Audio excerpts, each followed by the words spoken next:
Yo, what's going on, everybody? This is Kensei, and you are listening to Kensei's podcast. Yeah, you just a jealous ass bitch, but you never seen the doors go up like this. Yeah, like you never thought I'd rank go like this. Chain so bright, I lit the lights off, bitch.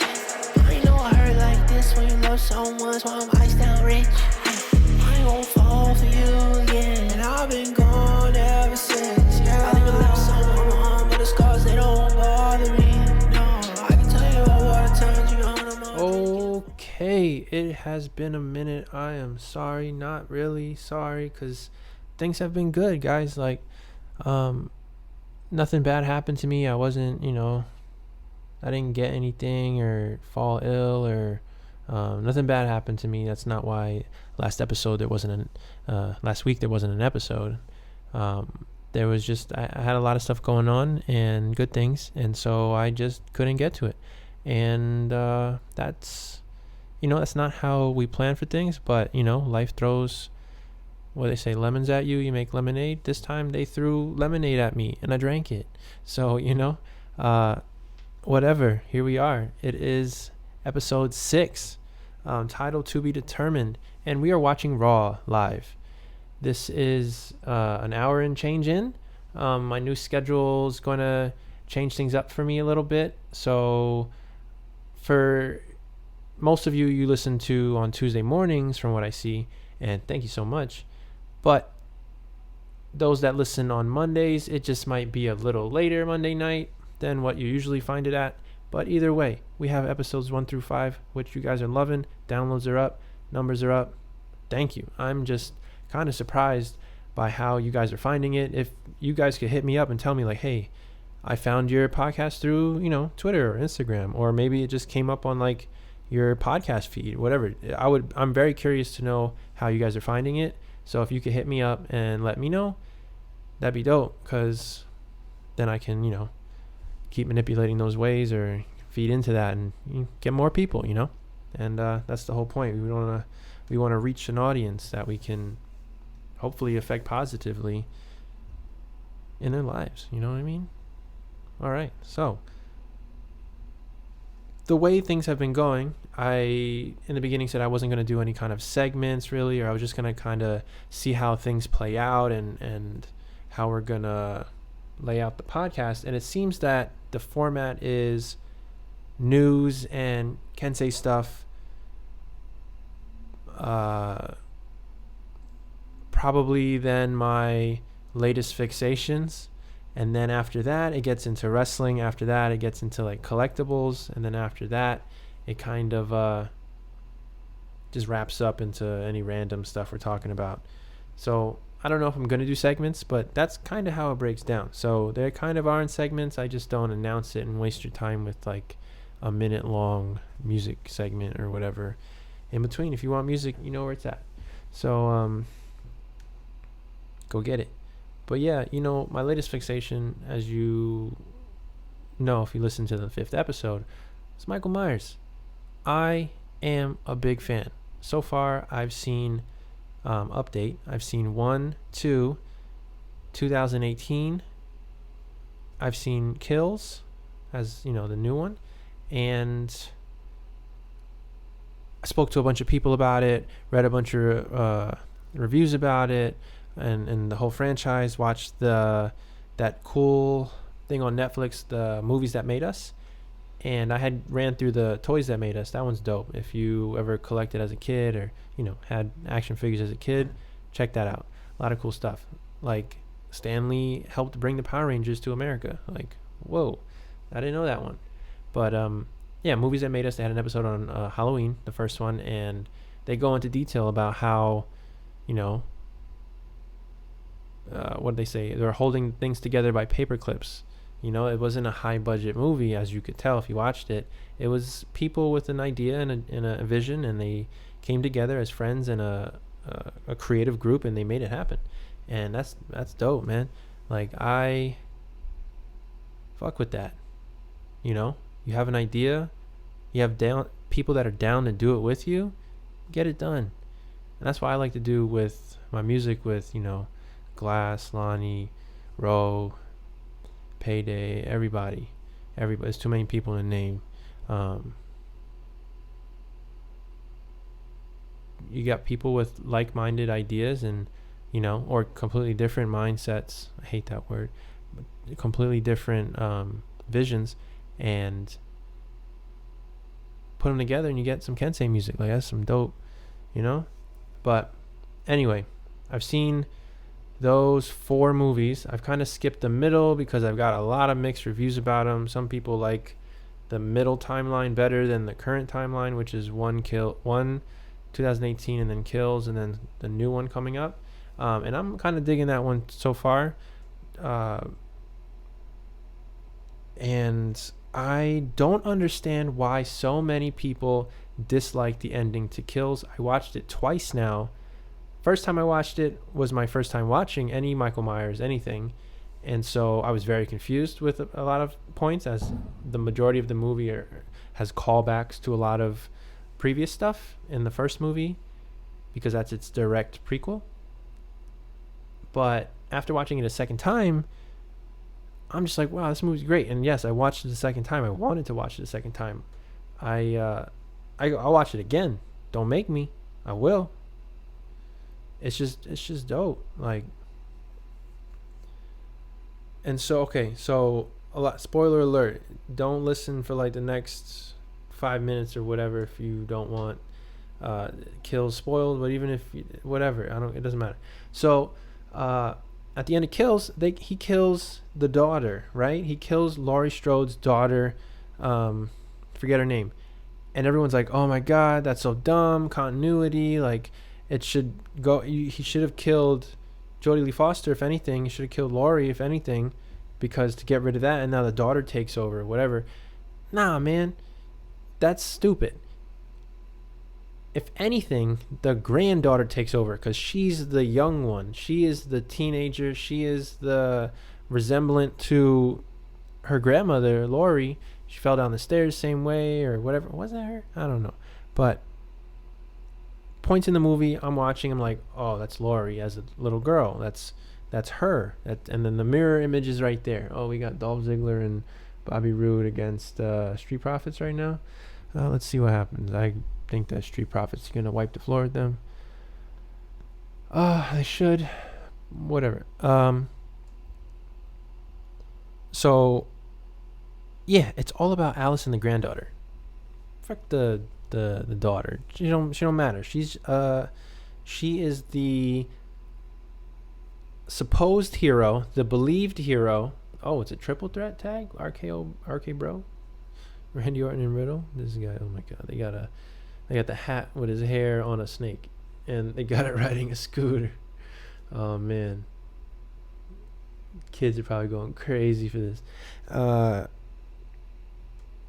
So, damn, where was I? So this is what happens when you watch Raw and try to do a podcast off the dome. So yeah, it's all about the granddaughter. It's a mirror image. There's nothing wrong with the daughter dying, because she stood in his place and basically brought him back to life. Teleported him to the house. How the hell did he get there? Wasn't he like somewhere completely? He was down the block.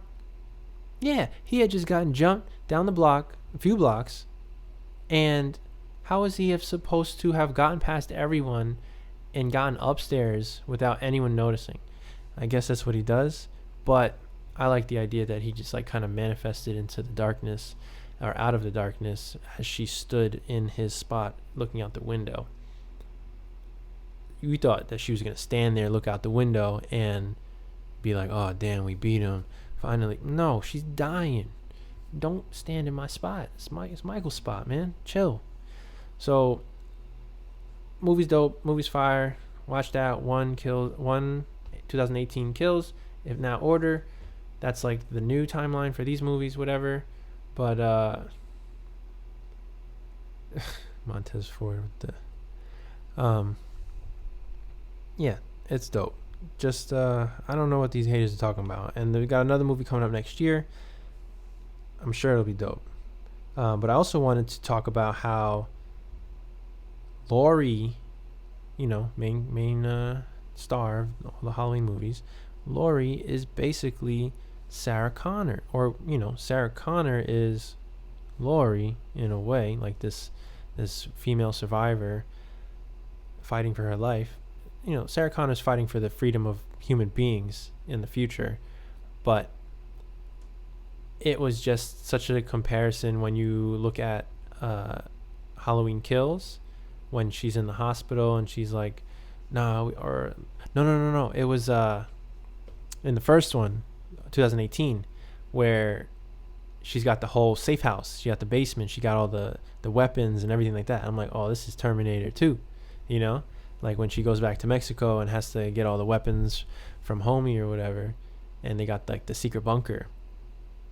And it's just that, that level of preparedness for an impending doom,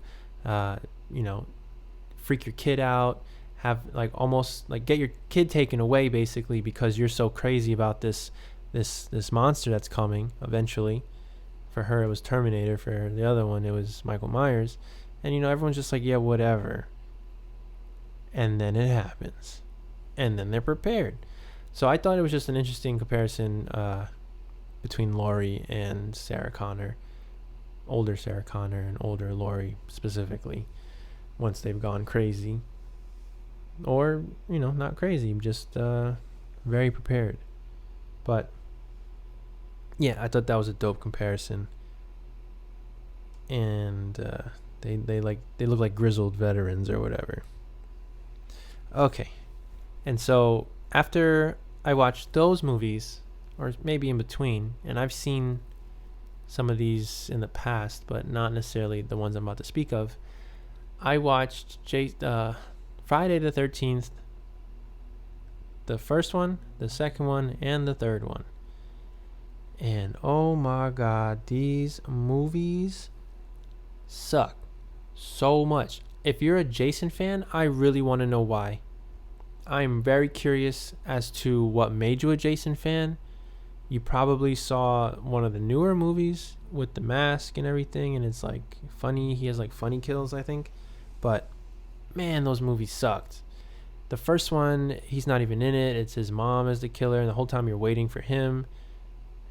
Of course, I'm not watching it in 1980, whatever, one or whatever it came out, but the whole time you're waiting for him to show up.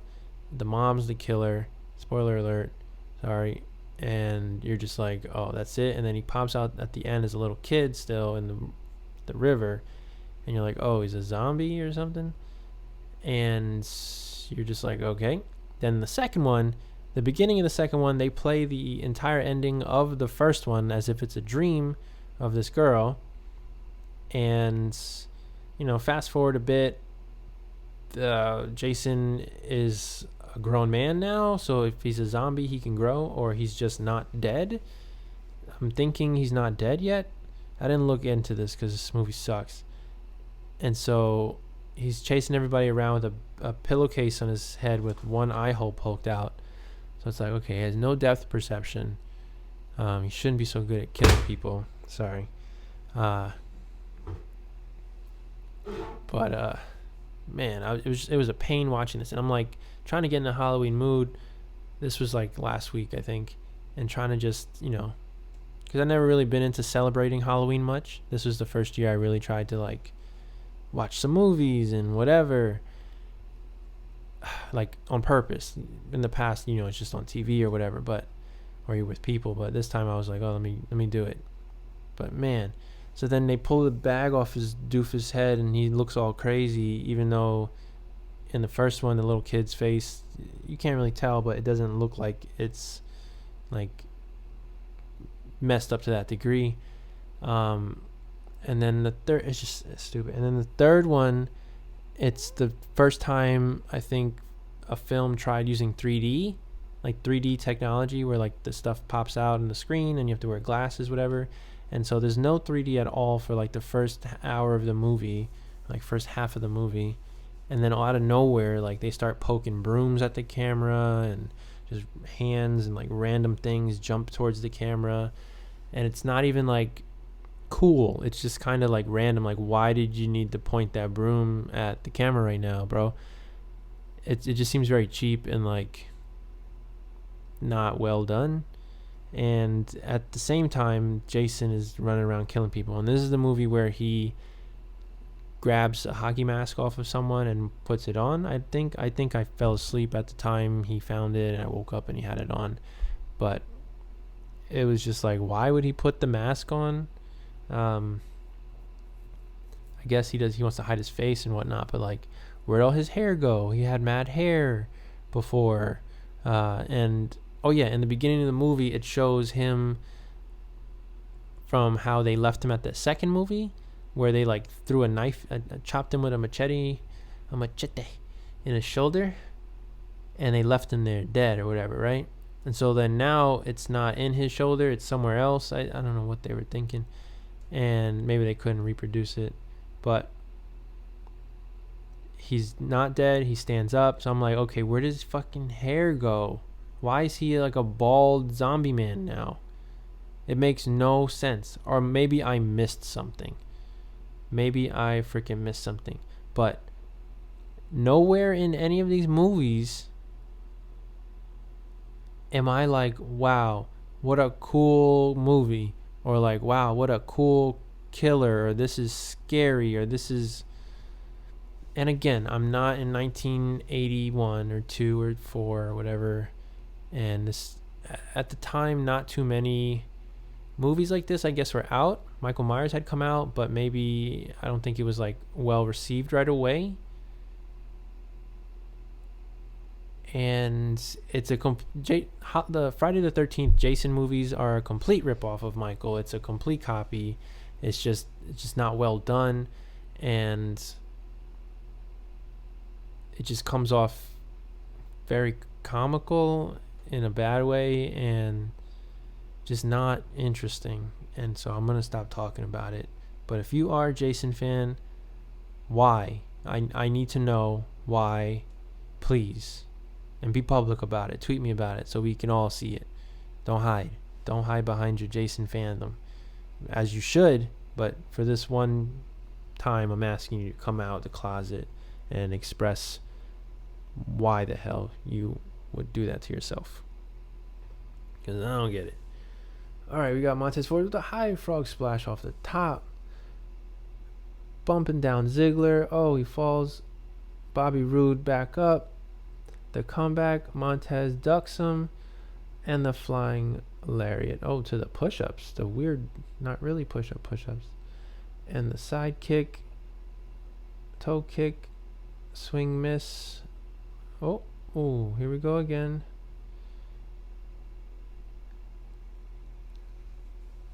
It's not a triple threat tag, by the way. RK Bro is just on the outside. But Montez Ford is putting in that work, and here comes Ziggler with the interference on the pin. Yeah, so I think that does it for my Halloween fixation. She doesn't really like Halloween movies like that, so it's going to be a bit of a process.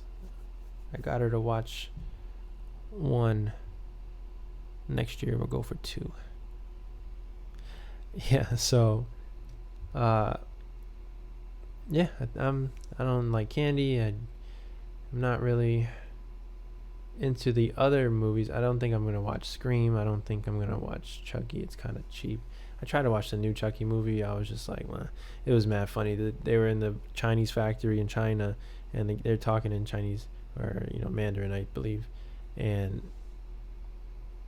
dude is yelling at him like, yo, you suck, I'm firing your ass right after you finish that doll, so finish that doll and get the hell out of here because I'm gonna fire your ass. You suck, you loser, you suck, you're worthless. And he just keeps saying it to everybody, and they're just like, in this factory. And then this guy's like, damn, I'm about to get fired. Like, I'm definitely getting fired right now. So they're making all these Chucky dolls, the new version of Chucky's. I don't know what they're called, Dylan's or some bullshit. And he like types in the computer like, oh, remove safety protocols, remove the violence barriers and all this whatever. So it's like no limits on how the doll's gonna behave. Oh, distraction by Omos. And Dolph Ziggler picks up the pin on the distracted Montez Ford. Wow. Oh, the Daivari's out here. He's an agent. That's a big motherfucker. Anyway, So yeah, he puts all the safety protocols down, and like all the violence parameters are out of whack, whatever. Oh, Angelo Dawkins getting fucked up. And so then I guess that's how Chucky is evil, or how it's born. It just sounds so stupid. It's like, I don't understand how Chucky's even scary. I'd have kicked the hell out of him the second I'd seen that dude and just like tied him up. Like, why didn't you just tie him up and like put him on the bottom of the ocean, or like just put him in a cage? Like, if you put Chucky in a cage, he can't get out, right? He's made out of plastic. He cannot be that strong. Well, plastic's pretty strong, but can't break metal. I'm curious if they ever tried that, to lock his ass up in like a small like dog cage or something, inside another one, inside another, like whatever. So outside of that, back to wrestling. This is mad late because it's a week and a half after, but the Saudi Arabia show was dope as hell, bro. That whole card, top to bottom, was fire. There might have been one. The women's match was a little weird because of the outfits or whatever, but still it was decent. And the whole card was fire. The Big E Drew McIntyre match was dope as hell. The Roman Brock was dope as hell. They had the whole segment where Paulie like threw the belt in. I hope that's from that match. Otherwise, it was from a previous one. He throws the belt and he's like, "Oh, you know what to do," and they like did the tug of war thing again. Yeah, I think they did it previously. Oh, recapping Monday, Damian Priest was going ham on these fools. Oh, Damian Priest lost it. People think Damian Priest about to be a WWE champion one day. I mean, I don't see why not. They put the U.S. strap on him. Has there ever been a Puerto Rican WWE champion? I don't know, but he's dope. They're doing a lot of gimmicky stuff these days. Like, they're doing a lot of very cartoony characters, and they kind of always have, but I think they're returning back to the core of that, and I think it's dope. It's not all for me, obviously, but it's what's cool about the brand of the WWE, where they're always focused on bringing in new fans, and that happens very young. So it's like they're always entertaining to the young fan, and they get hooked, and then they just keep coming back, and they just continue to drive in that young fan, and then they grow with the product, they grow with the wrestlers, and they experience all that nostalgia, and they just sell it right back to them when they come make new appearances, later on. These wrestlers, I don't know, it's smart. But yeah, so Saudi Arabia was dope as hell. Trying to think about anything that's so everyone's talking about how Daniel Bryan is like the best wrestler in the world, period, of all time or something right now. Like, John Moxley just got quoted in his book saying, or an interview saying, that he's the best wrestler ever. He's the GOAT, like legit, like period. And so what I have to say to that is, obviously that's his opinion. He's entitled to his own opinion. Is he trying to hype his own shit right now because he's about to face him for the AEW World Championship qualifier match or whatnot? I think so, because you're facing the greatest wrestler of all time and you beat him, or even if you lose, you still look good because he's the greatest wrestler of all time. You just said it yourself, and you are who you are, so that gives that credibility. He's putting him over. For all you fans out there that don't know what that is, he's putting him over. But do I think he's the greatest of all time? I don't think so. I am not a wrestler, so I don't know to what criteria he's judging him on. But it comes down to fandom, and as a worker, you're gonna look at things completely differently than a fan, just a regular fan. He's probably very hardworking. He's probably we know he's very good technically. We know he's got the fan. We know he's one of the greatest stars. But number one, I don't know. These people online were throwing in like Brogdovich and I don't know who that is, my guy. I'm sorry. Like, I got all the respect for all the wrestlers of the golden age and silver age and before that, but my dude, nah, I don't think any of those guys can, like, I feel like to be a star, I mean, it works both ways, because, okay, let me get into it. To be a star back then, you had to be so good, you had to captivate an audience right in front of you. And then once TV came out, if, we're talking about that period, have people wanting to tune in at specific times, because nothing is on demand. Nothing is, streaming. Nothing is at your fingertips on a phone. You had to buy a ticket to a show and go there, for the most part, for a lot of these guys, like your early Hulk Hogan's, your early Ric Flair's, your Bob Backlund's. You had to go find these guys. Like, oh, he's in town. Andre the Giant. Oh, he's in town. He's in the country. Let's go see him, because you just heard about him word of mouth, or you seen a picture, or a photograph, or something. Such a different time. So these guys were living legends, literally. Today, world champion Roman Reigns has been over a year the champion, but he's available at everyone's fingertip, on the phone, on Twitter, on Instagram, on whatever. You can see him. You can watch all his matches, critique all his matches down to the second, play it back, rewind it, all, So it's like the criteria, and I'm not calling Roman but the criteria is completely different, because the scrutiny is way overboard today. No one was doing that back then, because you couldn't. You're not going to every match. You can't. You haven't seen his whole body of work. It's like Wilt Chamberlain, like, we don't have everything on tape. We don't even have the 100-point game on tape. It's just based off of who was there. And the older the story gets, the more exaggerated it might even become. Like, who knows, in time it's going to be, someone's going to edit the photo, and it's going to become he scored 200 points. Or he did this and that and this in the game. Who knows? But I don't know if you can call him the greatest of all time. You can maybe label him with certain criteria, like maybe one of the best technical wrestlers of all time, or maybe he's one of the greatest all-around workers, but not the, I don't know who the is.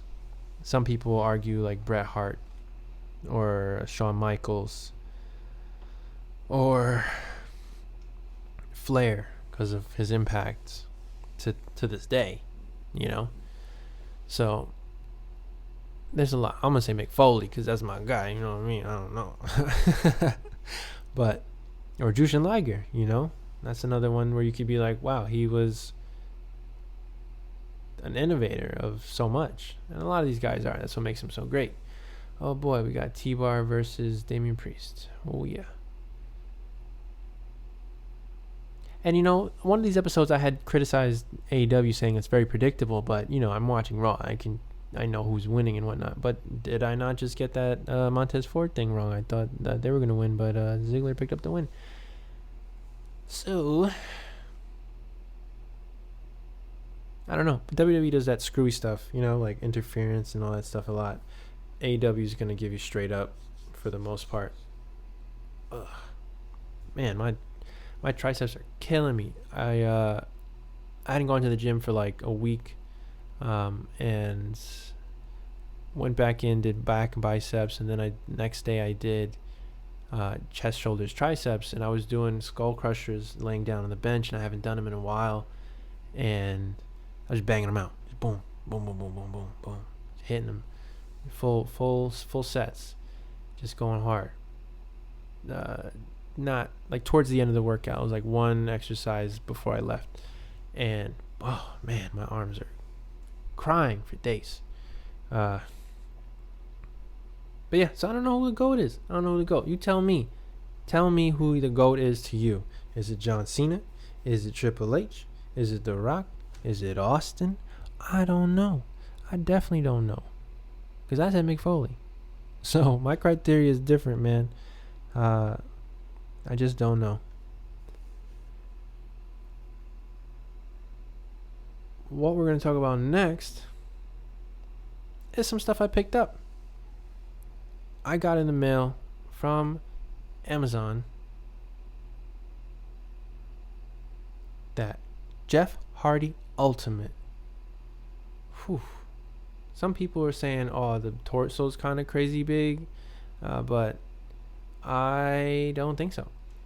I think it's decent. You know, like, you don't want him to be like skinny. He's not a skinny ass dude. Like, he's a decent size heavyweight champion at the time. So, you know, I'm not mad at them reusing a torso and like just throwing it on him so that he can have that size. I think it's Ric Flair's torso or something from that Ultimate. But it's dope. It comes with extra head, comes with some hands, cloth goods shirt, and WWE title. And it comes in a new like red Ultimate packaging. I don't know if that's just for the fan takeover, and with the Hogan that's coming, and also the Ultimate Warrior and Triple H. So those might all be red, or I don't know if it's gonna be that way for future 2022 sets, like the upcoming Hulk Hogan and Mr. T. That's the new one that's coming out soon, or the new one that's being announced. I don't know if that's actually coming out soon, because we had gotten that list, right, of Roman and Ray, Batista, and with the clipboard from the draft, Batista and Alexa Bliss, and there's a few more Ultimates that they had brought up. Like, I forget from what event it was, but yeah, so we're getting Ultimate Mr. T. I'm down, sucker. I pity the fool. Some of you may not know who that is, and so look that up. They got A-Team on Peacock, I think. It's if you like old sitcoms, it's cool. It's about a mercenary team of guys that had been in Vietnam, and they like be doing underground shit in LA. And they be messing with like gun runners and drug cartel and blah blah blah. Mr. T's there and he got mad chains on and guns, so it's cool. So check it out, sucker. I pity the fool that don't check it out. Don't know if I mentioned that I picked up Kushida and Riddle Elites from '88. They came in the mail. They came clean. Oh, what didn't come clean? Legends Kevin Nash. I ordered it at Target, man. They sent that shit. It was disgusting. I also ordered a Piper. Came all banged up. Luckily, I found him out in the street. Not in the street, but, you know, in hand or on foot at the store. I found a Billy Gunn. And then I found the Junkyard. I got Junkyard mailed to me earlier. We talked about that. But that Kevin Nash got mailed to me like somebody people's elbowed the box. I looked at that and I was like, I already know it's messed up inside. So I don't know what I'm going to do. I'm not hunting anytime soon, so I don't think I'm going to find another one. And if I check the app right now, I bet it's sold out, which is cool for like rarity or whatever, because, you know, you want to have what other people don't have, right? So that's fine. But it's not fine because the box is messed up. So I might just open it, and I don't know. Then I gotta open the Scott Hall. I'm getting crazy. What am I doing? I can't be doing that, because I'm not a loose collector typically. So very disappointed, but still happy that I got it, because you can't get it unless you find it. And haven't seen that at all. Oh, they got the John Nada. See, this is the thing I don't like on the Walmart app. I'm on the Walmart app right now. I seen that John Nada Roddy Piper figure from They Live, and you can order it, whatever, but it's like you have to go pick it up. But you're gonna charge me $5.99 extra to go pick it up? That makes no damn sense. Send that shit to my house, bro. Like, what the hell? But yeah, I don't know what I'm gonna do with that. I kept like, I was fiending for it, like, oh damn, I need it. And then now that I can get it, I'm like, you know what I mean? Sometimes when things are so close to you, when they were so far before, you can see them for what they are, or see it for what it is, and you're just like, I don't really need that, or that's not really what I'm looking for. Yeah, that's pretty much it for the collectibles. But before I leave you, I wanted to leave you guys with a little bit of experience or some words, and it's basically about, finding your happiness. Because recently something happened with me where, I didn't record the last episode because I was finding my happiness, and my schedule is changing because I stumbled across some more happiness. And all I gotta say is, in life, things will be difficult many times in your life, and once you've overcome them, there will be another difficult situation coming your way soon or later. We don't know. And it's not to fear that, and it's not to overly expect it, because you don't want to be like looking over your shoulder, but be prepared, but also understand that it's all for something. And not to say that, you go through some hard shit, you're gonna be rewarded with a good life. No, it doesn't work that way. But what I'm saying is, you go through a difficult time, you adapt, you learn how to overcome, you gain skills, you gain experience in doing so. And then once that opportunity presents itself, because opportunities present themselves all the time, we just may not be ready for them. So it's like, as you go through life and these experiences, whether they be good or bad, occur, you learn from them, or you should be learning from them. And then when an opportunity presents itself in the future, you apply said learnings and you try your best to succeed in those opportunities. And I've just recently, or not just recently, but in life, but more so recently, I've been able to apply those learnings and have achieved some happiness. And it's just a good feeling. And it's out there. So look, things don't come to you. Sometimes you feel like, this fell in my lap, but it's not because it fell in your lap. It's because you put yourself in a position to have it fall in your lap. If you were just sitting on the ground over there, it may not have fallen, but you sat over here, it fell right in your lap. You didn't have to move or adjust for it, it just fell. You get what I'm saying? So work hard, be your best self, want things, look forward, want things for yourself, and get them, because you can get them. Because if someone's getting it, you can get it too. Be realistic, but within that same frame of mind, or that frame vision, I should say, realize what you want is obtainable as long as you want it, you know how to get it, you learn, you experience life, and do all that stuff. You get me. I don't want to ramble or talk too much. This is gonna be a short episode because I'm tired and I'm hungry, and I got a train to catch. Shout out Matt, man.